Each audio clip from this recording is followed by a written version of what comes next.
အဲ့ဒီငကနီစာအုပ်တွေကဘာသာပြန်စာပေသင်ကြီးထွက်လာလို့ရှိရင် computer science တွေ physics တွေ chemistry တွေ bio တွေသင်ချာတွေအဲ့ဒီပညာတွေဘာသာပြန်ပြီးရင်လေဖတ်ရင်ဒုနိုင်ငံကချမ်းသာလာလိမ့်မယ်ဆင်းရဲခြင်းလွတ်ကင်းအောင်ပြောတာငကနီတကူနဲ့အမျိုးကုန်တက်စင်ပြီးအဲ့ဒါမဟုတ်ဘဲနဲ့ဘိုးဘိုးအောင်နေအိမ်တိုင်းရောက်ကုန်ငကနီစာအုပ်မရောက်ဘူးဒါငါကပြောတာလေတိတ်ဒီဘုံဘုံလုံယုံစင်းနီနေ့စဉ်ဖို့မထိုးပဲကျိုးပေးနိုင်မီဖို့ထိုးရမလို့မြမပြည်သည်ငကနီတကူနဲ့မြေရှိုးပါလို့မိုးပါပြန်မြေရှိုးမယ်ဆိုတာမြေအောက်ထဲကရေနံတွေပါထွက်မယ်ပြောတာမိုးပြန်မယ်ဆိုလေးမြန်နေပဲဒါပြောတာတို့ရေးနေကြတာမြေရှိုးပါလို့မိုးပါပြန်နိုင်မီမွဲတဲ့သူတွေငွေမရှာရအောင်အဲ့ဒါငကနီစာအုပ်တွေကစာအုပ်တွေဖတ်ပါလို့ပြောတာဘိုးအောင်နဲ့ရှင်းစာကအိမ်ထဲဘိုးအောင်ကုန်ရောက်တယ်ငကနီစာအုပ်မရောက်ဘူးဒါပြောတာတို့ကတချင်းဆိုပြတာမဟုတ်ဘူးမင်းတို့ပြန်တက်လှန်လိုက်တာမင်းတို့အဲ့လိုဖြစ်သွားတယ်လေငကနီတကိုးနဲ့အမျိုးကုန်တက်စီပြီးဆိုငကနီတကိုးနဲ့အမျိုးကုန်တက်စီမယ်လို့ပြောတို့ခက်ကဘလောက်တောင်ဖြစ်တယ်ဆိုရှင်လေမှတ်မရရ10ပြားပေးရတဲ့0မှတ်မရငကနီ10ပြားကြီးကြီးလေး10ပြားခုနေမှတ်မိတယ်အဲ့ဒါကြီးကြီးလေး10ပြားကြီးကြီးလေးတိတ်ပြီးတော့ခစ်စားတာပြင်ရောအဲ့ဒီ0ကကြီးကြီးလေး10ပြားငကနီ10ပြားကျန်တာနောက်ကျမှဆန်းဆန်းတို့ဘာတို့ညာတို့ပေါ်လာပထမဆက်စားအောင်ကိုစားဘူးတာကိုစားဘူးတဲ့ခလေးကမကြီးကြီးလေး10ပြားအဲ့ဒါ0ငကနီ10ပြားငကနီတစ်စိတ်လေးနဲ့မှတ်မရအဲ့ဒါကြီးကြီးလေး10ပြားငကနီ10ပြားအဲ့လိုလူတွေပြန့်ပွားအောင်လို့လုပ်လိုက်ပါတယ်ဒါပေမဲ့ကိုတို့ကမဟုတ်ဘူးဟာဘိုးအောင်နဲ့ရှင်းစာကောနာတို့မတဲ့ကိစ္စမြည်ဟာဘိုးအောင်ကမမှာဆိုအိမ်ဒီမှာဘိုးအောင်နေအပြက်ပြေးသွားဒီနေ့ချီငကနီစာအုပ်တိုက်ထဲကစာအုပ်တွေဖတ်ပါအဲ့ဒီတုန်းကများလေ1950ပြည့်ရများမင်းတို့ဖတ်ခဲ့ရင်ဒီနေ့2000ပြည့်မှာမင်းတို့ဆရာကြီးတွေဖြစ်သွားပြီမင်းဖတ်ခဲ့ဘူးလေမင်းဖတ်ခဲ့ဘူးလေဒါကိုပြောတာပါအဲ့တော့အဲ့ဒီငကနီစာအုပ်တိုက်ကြီးဆိုဩလုပ်လိုက်ရတာအမှုပညာကိုမသိ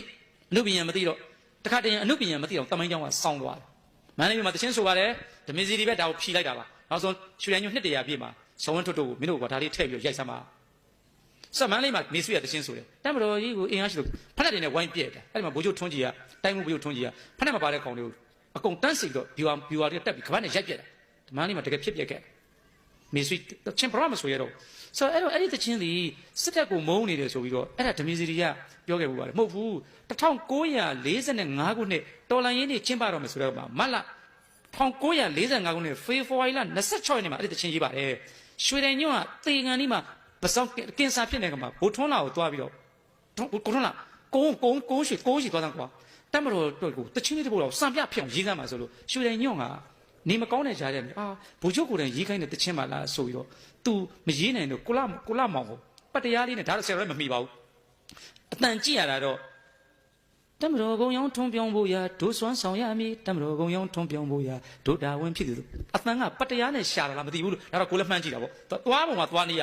အတန်ရှာပုံကြည့်ရတာပေါ့ဒီမြင်ကလည်းမရှာပဲနဲ့အဲ့လိုထင်လိုက်တာပဲ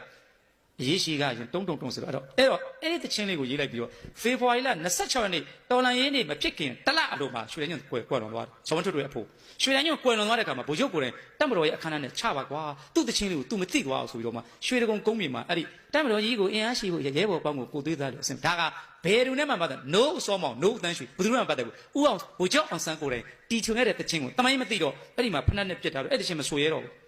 no ဘယ်သူနဲ့မှပတ်သက်ဘူးတမတော်တော့မပေါ်သေးဘူးမှာအဲ့တမတော်ပေါ်အောင်ဆိုတဲ့တချင်းပြင်ကြောင်းဒီသမိုင်းကြောင်းကိုအရင်ရှင်းပြရမယ်မရှင်းမနဲ့အဲ့တချင်းကြီးတမတော်ကြီးကိုအင်အားရှိဖို့ရပြီလေဘောကိုသေးတော့ရှင်းမတယ်ပြီး